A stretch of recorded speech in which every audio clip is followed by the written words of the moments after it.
Okay children, you have seen the chart, in that chart, what are the development, on the basis of the development.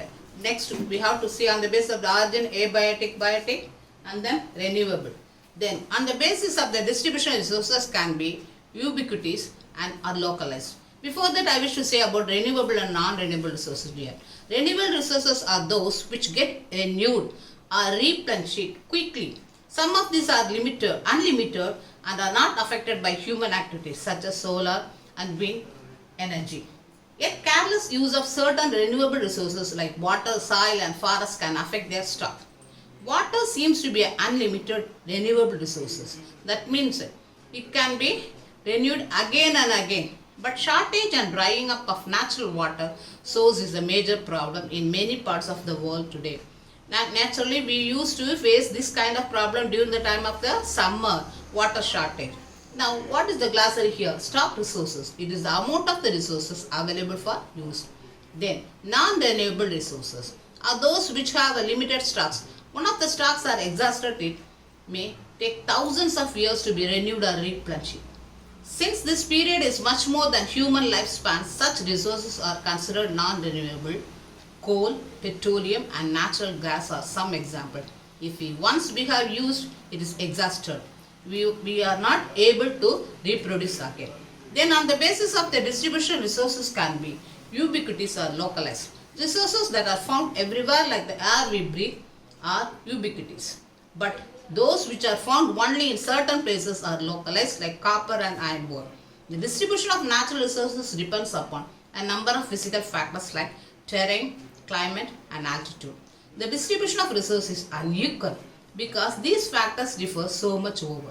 So the sources are depend upon the natural, that is terrain and also altitude and the climate and the rainfall temperature also.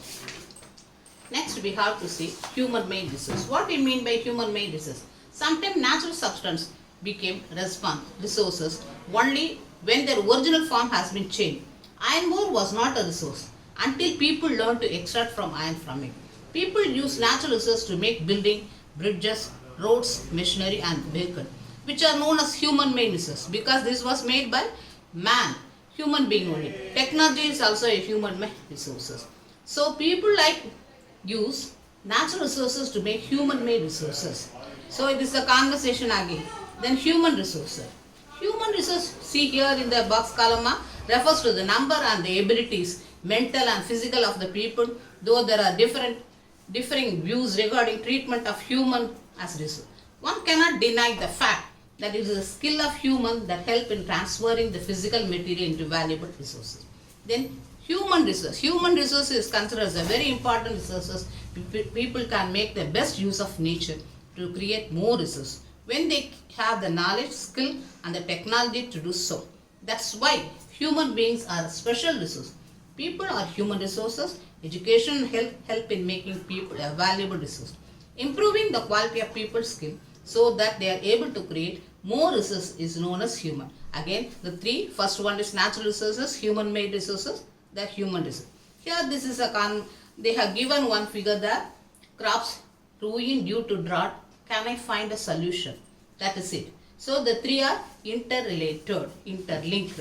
Next we have to see conserving resources. Conserving resources means the resources has to be used and it has to be kept for the future also. That is the conserving. See here sustainable development, carefully utilizing resources so that besides meeting the requirement of the present also takes care of the future generation. Here again the conversation here, using resources carefully and giving them time to get renewed is called resource conservation. Balancing the need to use resources and also conserve them for the future is called sustainable development. So, sustainable development means keeping for the future without disturbing the present. Here again the conversation is going on. Next we have to see what are the principles for the sustainable development. Respect and care for all the forms of life, improve the quality of human life, conserve the earth, vitality and diversity, minimize the depression. What do you mean by minimize? Because the consuming of the petrol was minimized. In Delhi 2 years back they tried to minimize. How? Odd number in one day the vehicle even number in one day. Like that they have the plan to do, but we don't know how far it is. But anyhow, they try to change personal attitude and practice towards the environment, enable communities to care for their own environment. So the future for our planet and its people is linked with our ability to maintain and preserve the life support system that nature provides. Therefore, it is our duty to ensure all uses of renewable resources are sustainable. The diversity of life on the earth is conserved. The damage to natural environmental system is minimized. So the lesson deals with the resources, how the resources was used, and then 3 types of resources also, and then other the subdivision. Thank you.